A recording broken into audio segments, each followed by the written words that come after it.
এই সরকার, নতুন সরকার গঠিত হওয়ার পরে গত 4 মাসে আইসিটিতে নতুন কোন রায় আমরা এখন পর্যন্ত দেখি নাই।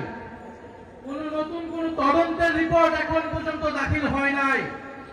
এটা স্পষ্টত যে চিফ প্রসিকিউটরকে বসানো হয়েছে তিনি দায়িত্ব পালনে ব্যর্থ হয়েছেন। অবিলম্বে তাকে পদত্যাগ করতে হবে এবং নতুন যোগ্য দায়িত্ববান ব্যক্তিকে বসাতে হবে যিনি আন্তর্জাতিক ট্রাইব্যুনালের মাধ্যমে বিচার নিষ্পন্ন করবেন এবং দল হিসেবে আওয়ামী লীগকে নিষিদ্ধ করার সকল ব্যবস্থা নিশ্চিত করবে।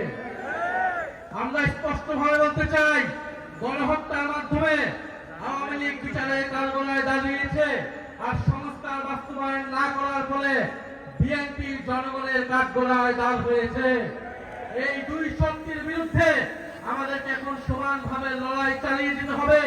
সংস্কার, বিচার এবং বাংলাদেশের সার্বভৌমত্ব রক্ষার জন্য 11 দলীয় ঐক্যের নেতৃত্বে আমাদের এই লড়াই সংসদ এবং সংসদের বাইরে আমরা চালিয়ে যাব। আপনারা সেটার জন্য কি প্রস্তুত রয়েছেন? শরীফ ওসমান হাদী হত্যার বিচারকে আমরা নিশ্চিত করব ইনশাআল্লাহ। সেই সকল হত্যাকাণ্ডের বিচার আমরা নিশ্চিত করব। এবং আরেকটি কথা বলে দিতে চাই, আওয়ামী লীগ একটি ফ্যাসিস্ট, গণহত্যাকারী এবং সন্ত্রাসবাদী সংগঠন। আওয়ামী লীগ দেশের স্বাধীনতা, সার্বভৌমত্ব বিরোধী সংগঠন, যার আশ্রয় হয়েছে দিল্লিতে, কারণ আওয়ামী লীগের শেকড় রয়েছে দিল্লিতে। আওয়ামী লীগ একটি ভারতীয় পার্টিতে পরিণত হয়েছে, আগে এটি একটি ভারতীয় পার্টি ছিল। আওয়ামী লীগের দেশে আসার, আওয়ামী লীগের রাজনীতি করার সুযোগ বাংলাদেশে 5ই আগস্টেই সমাপ্ত হয়েছে।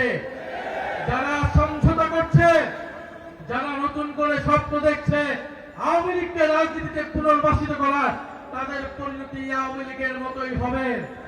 আমরা স্পষ্টভাবে বলতে চাই, আইনমন্ত্রী বিচার করা না করার কারণে তিনি স্পষ্ট ব্যর্থ হয়েছেন।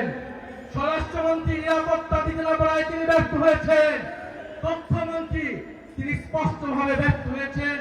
আওয়ামী লীগের সুশীল সমাজকে তিনি মিডিয়া স্পেস দিচ্ছেন। এই সব কিছুই বাংলাদেশের জনগণ দেখছে। আমরা আজকে এই সমাবেশ থেকে বলতে চাই, জুলাই গণহত্যা সহ, শাপলা হত্যাকাণ্ড সহ, পিলখানা হত্যাকাণ্ড সহ সকল গুম খুন এবং শরীফ ওসমান হাদী হত্যাকাণ্ডের বিচার অবিলম্বে নিশ্চিত করতে হবে। বিচার যদি নিশ্চিত না করা হয়, এই সরকার কোনোভাবে 5 বছরের মেয়াদ সম্পূর্ণ করতে পারবে না। ওসমান হাদীর ভাষায় বলতে চাই, আমরা জান দিব কিন্তু জুলাই দিব না। ইনশাআল্লাহ জুলাইয়ের বিজয় হবে। আসসালামু আলাইকুম।